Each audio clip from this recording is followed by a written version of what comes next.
Did the Israeli embassy order my arrest? The British government and the Israeli embassy in London have been in contact with each other discussing legal cases in the UK. This email shows that the British government gave the Israeli embassy in London the contact information of prosecutors and counterterrorism police. You see, it's personally addressed to Daniela Grudzki, who's the deputy Israeli ambassador. And who gave this to them? The Attorney General's office, the government's top lawyer. It's dated September 9th.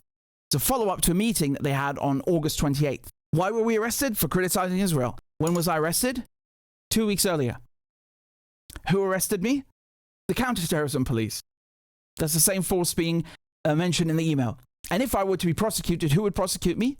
The Crown Prosecution Service. Doesn't it seem a bit weird that all these arrests, not just mine, but all these arrests happened in the weeks surrounding this meeting and this email? I mean, let's look at the timeline, right? So we know of at least one meeting on August 28th, right? There could be even more, but we know about this one. So I was arrested on August 15th. And just the day before, Richard Barnard Palestine Action was charged on August 14th. And on August 6th, 10 of their activists were arrested. Sarah Wilkinson was raided on August 29th. Asa Winstanley was raided in mid-October. Tony Greenstein was charged in November. Another 8 from Palestine Action were arrested that month.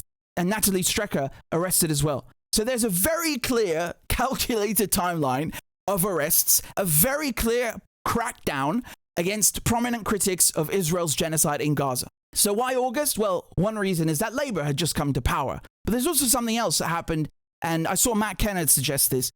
You remember in August, the UK was debating whether to suspend a few arms export licenses to the Israelis. Now, this, of course, is just for show. So the UK can pretend to care about international law when, in fact, it's a full partner with Israel in this genocide. Now, if you're the government and you're thinking about suspending a few weapons to Israel, you have to go to the Attorney General's office for legal advice. That's a job. And what did the Attorney General, Richard Hermer, say at the time? He said he doesn't think that the government should cut weapons to Israel. He's no problem with them. Now, the government did end up suspending a few licenses, a handful, to shield themselves from war crimes prosecution, perhaps. Nevertheless, the Israelis probably threw a tantrum, and since the Attorney General seems to be sympathetic towards Zionism, well, it makes you wonder, is it possible that the British government arrested me and other critics of Israel as compensation for cutting off a few weapons to Israel? Did they do this to placate and appease the Israelis? Were we the sacrificial lamb? It's not difficult to imagine, is it? And honestly, do they even need a reason to behave like fascists? They don't necessarily need to be placated or even have a reason. We didn't really need this email to be critical of these arrests. They might have simply asked for the favor anyway. After all, Israel has a history of attempting to influence cases in the UK, and it has a very powerful Zionist lobby in the West. And there are many criminals and traitors in government who are happy to abuse counterterrorism legislation against myself and others to shield Israel from criticism for its genocide. In the last months, the Israeli government has even singled me out, and Palestine Action as well, to try and smear us as anti-Semites.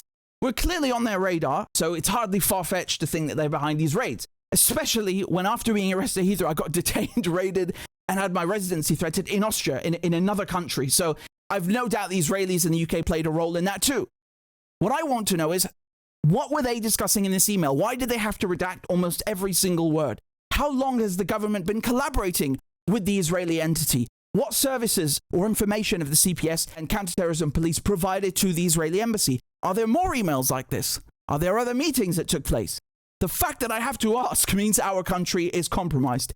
This is clear foreign Israeli influence in our judiciary, and it constitutes an abusive process.